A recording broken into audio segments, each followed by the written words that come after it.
Hello, my name is Maureen Hahn. I am the President and CEO of the Canadian Council on Rehabilitation and Work. I'm also a steering committee member for Disability and Work Canada. It's my pleasure to introduce you to our keynote today, Equity, Diversity and Inclusion at Canada Post. Speaking from Canada Post is David Soltis, Director, Talent Acquisition and Employment Policy, and Janet Nguyen, Advisor, Equity, Diversity and Inclusion. I look forward to hearing their presentation on their journey of disability confidence at Canada Post. Hello, everyone. Thank you for joining me today to talk about equity, diversity, and inclusion at Canada Post. My name is Janet Nguyen, and I'm the advisor for equity, diversity, and inclusion, and I'm thrilled to be speaking to you about our focus on connecting with persons with disabilities and building relationships with industry leaders in these communities in order to meet our broader business goals. So let me start by sharing some background on Canada Post. We're a Crown corporation with a 250-year-old history, 68,000 employees across Canada. We have 4 unions: Canadian Union of Postal Workers, Canadian Postmasters and Assistants Association, Union of Postal Communications Employees, and the Association of Postal Officials of Canada.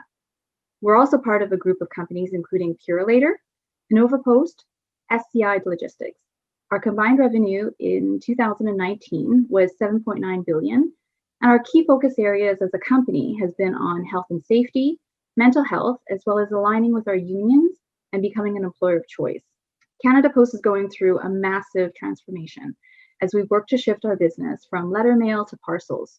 With our long-established history, a large and unrivaled fleet, and quite an expansive network, we've been very well positioned to address the growing demand of the e-commerce business. We have a dual mandate to operate a postal service and service to all Canadians, but to also stay viable and compete in the parcel delivery business. These mandates have required us to evolve and transform to meet the needs of our customers, requiring ingenuity and innovation in order to stay viable. Internally, we've referred to ourselves as a 250-year-old startup with the same needs to be responsive to our customers, learn through market feedback, make changes where we can while we do this as quickly as we can. Our path to develop an EDI strategy followed this same path. I'd like now to share our vision as it pertains to ED&I. Our vision: Canada Post will represent Canada's diversity and provide a safe and welcoming workplace that embraces and celebrates our differences. This vision is where we aspire to be. Our mission highlights why it is that ED&I is important to us. Our mission: we value diversity as an essential part of who we are as a company, how we operate, and how we see our future. Canada Post believes that attracting, developing, and retaining people who reflect the diversity of Canada is essential to our success, because this matters to all communities and customers we serve. I'd like to share with you a short video to reacquaint you to today's Canada Post.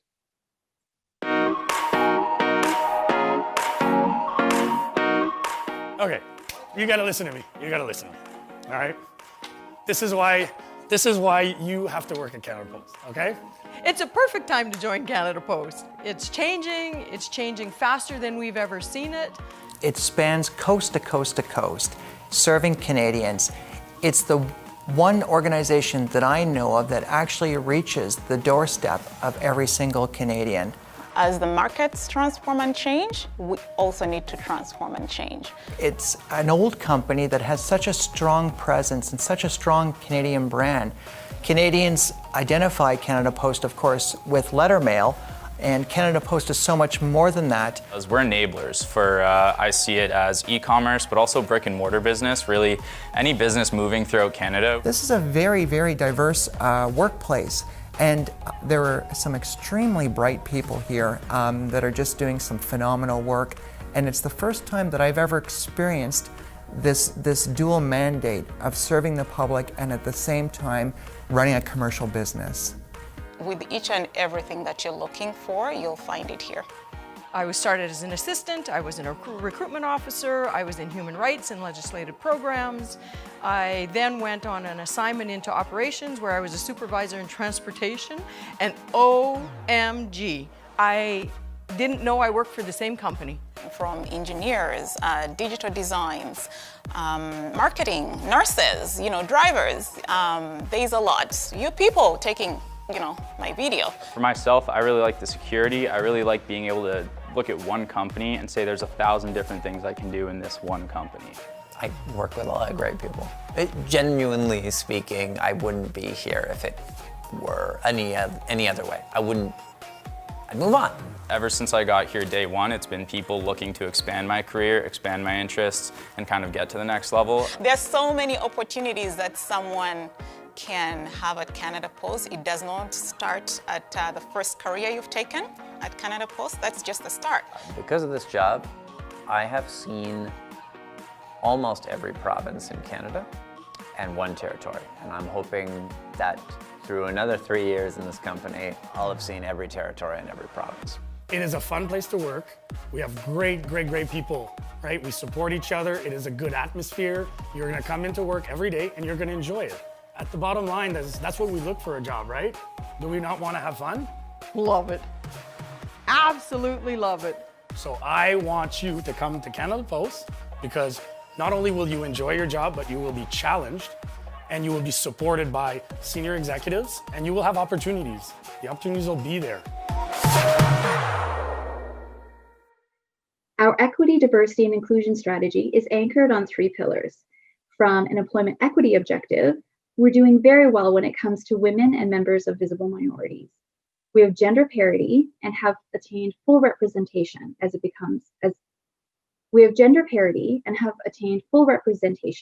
pertains to visible minorities. There is, however, a gap when it comes to hiring and retaining of Indigenous people and persons with disabilities. This has been a focus for us and our colleagues in the Accessibility and Indigenous and Northern Affairs teams at Canada Post. We're working to improve our results in these areas with set targets to move us forward. Our diversity objective is tied to cultivating a workforce where people feel safe, respected, and have a sense of belonging. This will require us to go beyond the 4 equity groups and focus on LGBTQ2+, religious diversity, as well as newcomers and other groups. From an inclusion objective, this is where we can drive improvements in the workplace that values people of all backgrounds to foster innovation and creativity. Some examples including installing all-gender restrooms and multi-faith prayer rooms in select plants and depots. All 3 of these objectives will require us to assess our existing processes, seek input from those most impacted, communicate our goals, and build relationships to support our evolution and journey. Our high-level plan includes 3 key streams that are really running concurrently. The first stream focuses on building relationships and partnerships with our bargaining groups to support us in the strategy development. We held our first Joint Equity and Diversity Committee meeting on January 30th of this year, with representation from all of our unions. Working with the Canadian Centre for Diversity and Inclusion, CCDI, all committee members participated in an unconscious bias training and explored key concepts for equity, diversity, and inclusion.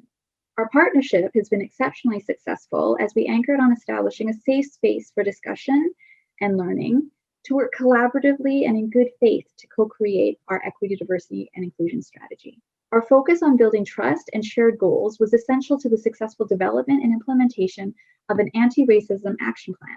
Last month, we released a joint letter to all of our employees communicating a 3-tier action plan, which includes, first, a commitment to investing in resources and budget for ED&I.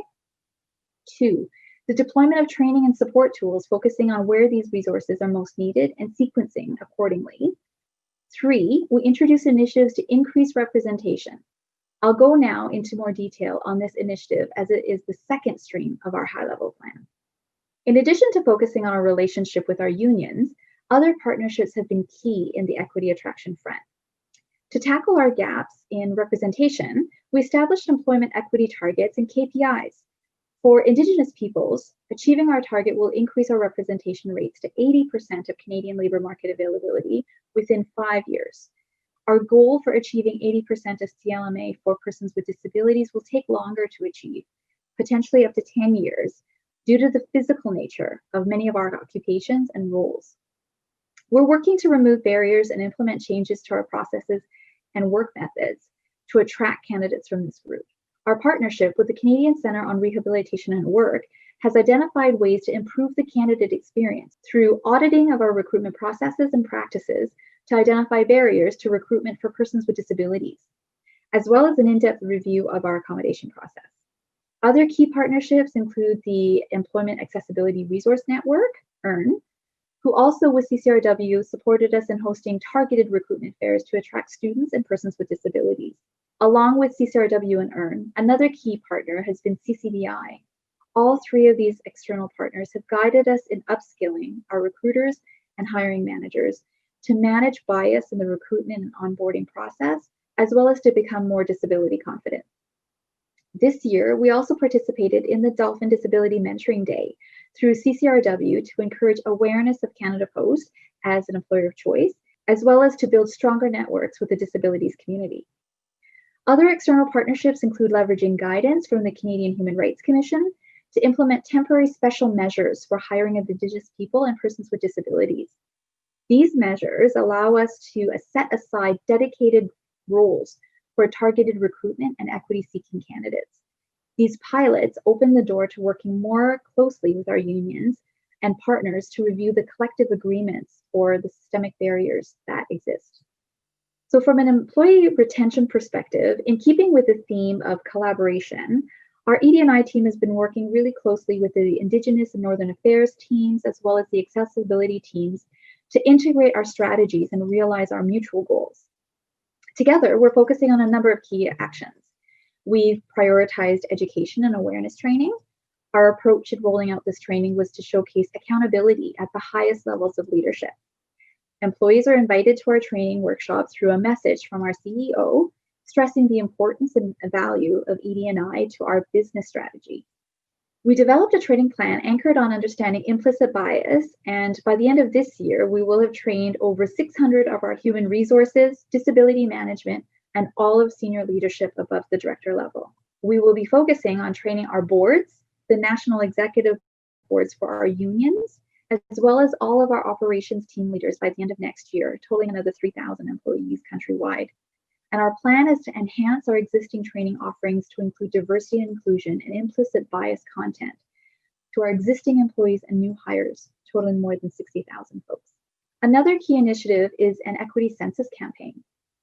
Our hope is to communicate the importance of self-identification in order to have the most accurate data as it pertains to representation within our workforce, so that we can really create programs that reflect and address the needs of our employees.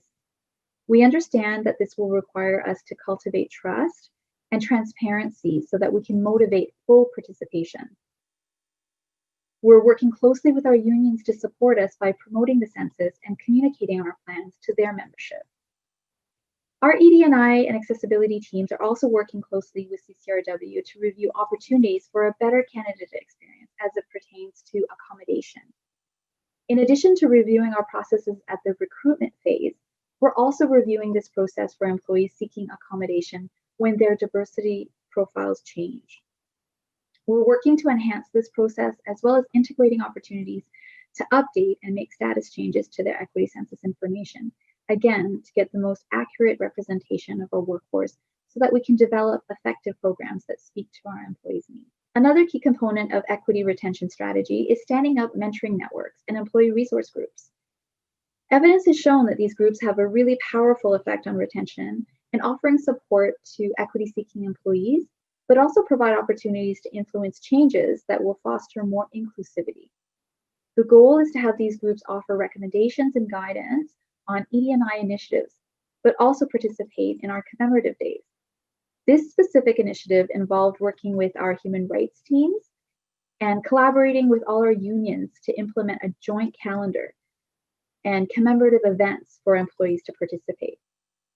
Last year, we lit up our head office in purple lights for International Day of Persons with Disabilities, similar to the rainbow lights depicted on the vision slide at the beginning of the presentation. With a focus on creating trusting partnerships, collaborating to increase our representation, and focusing on the things that matter to our employees so that we retain them, we feel really well positioned to meet our goals to be an inclusive employer of choice as we work to transform and evolve our workforce.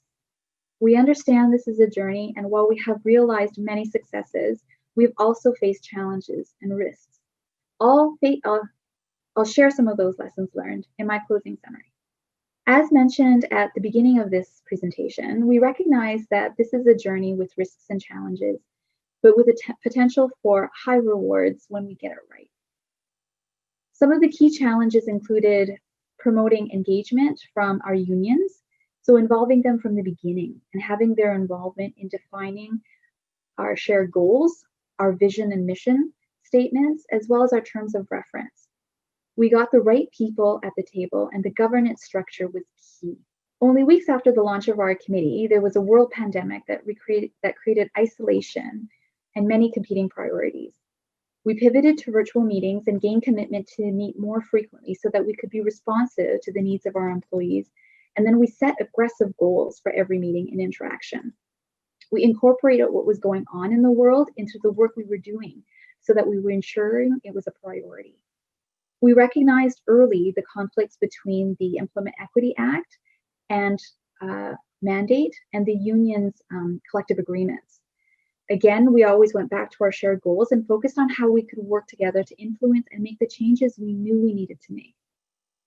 We continue to work with our unions to address the systemic barriers posed by the terms of a collective agreement, but we're closer than we've ever been before by building a spirit of trust and partnership. Oftentimes, the hard work of diversity and inclusion, as with many change initiatives, is directly linked to a lack of momentum or sustainability. We harnessed the momentum created by the anti-racism movement and solidified a higher level of commitment from our leaders, unions, and partnerships and employees to create a sense of urgency and action. We've been successful thus far because of 4 key things: transparency and communication, measurements, KPIs, and targets, getting leadership support and full accountability, and most importantly, our partnerships, relationships, and building trust. This marks the end of our presentation. Thank you for your time today. We're happy to take your questions now. Thank you.